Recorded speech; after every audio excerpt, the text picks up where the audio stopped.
I, having consciously subscribed to the Constitution and Eagles Magna Carta of Philippine Eagles, and aware of my responsibility to my God and my country, do hereby pledge to promote and defend at all times, said the Constitution, the Eagles Magna Carta, and their ideals, to the best of my ability, within my power and capacity, so help me God.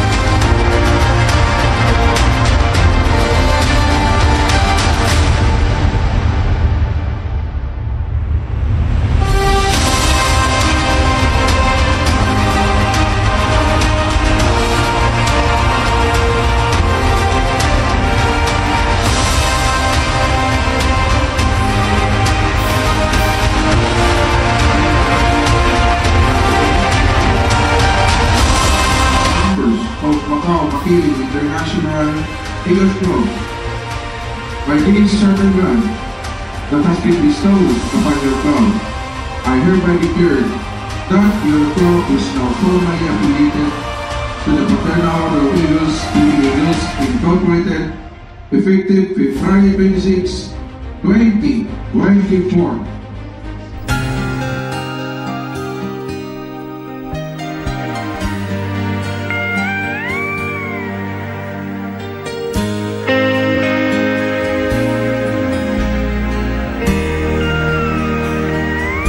I am an eagle, let me spread my wings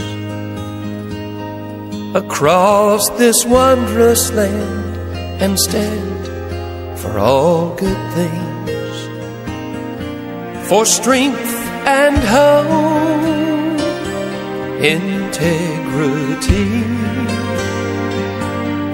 Oh, let our hearts beat proud and free.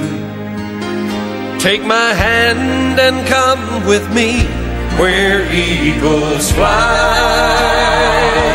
for liberty. I am delighted to be here with all of you in celebrating this milestone event to mark the sharpening of Philippine Eagles in Macau. As you assume your identity as Philippine Eagles, I pray that you will all work towards carrying out the noble ideals that your fraternal order hold dear with humility and selfless commitment. Soar high and mighty, Philippine Eagles of Macau Makiling International Eagles Cup. Congratulations and mabuhay to all of you. Soaring brave and bold,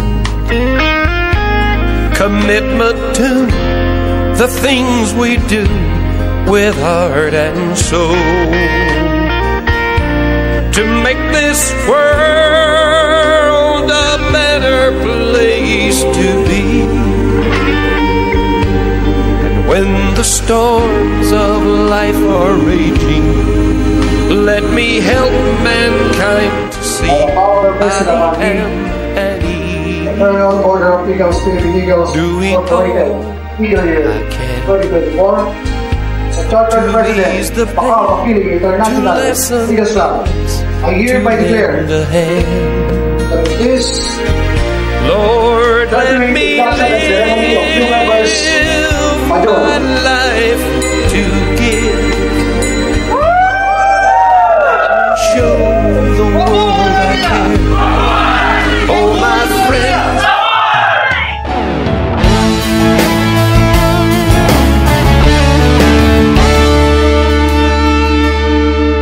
ako ay isang agila, isinilang upang maglingkod, kaibigan mo't sandigan, laging hangad ay kapayapaan, pagmamahal sa bawat isa, buong lakas handog ng agila, matatag na kapatiran, naglilingkod sa inang bayan. Ako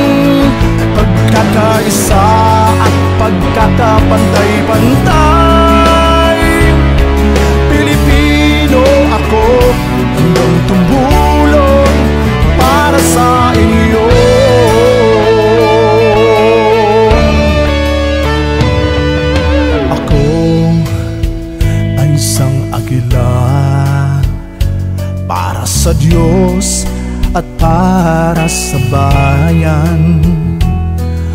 Ako ay Pinoy na agila, ni Kuya kailanman di ka pababayaan. Pagmamahal sa ating bayan, pagkakapatiran at paglilingkod, iaalay ang buong lakas sa serbisyong puno ng pagmamahal.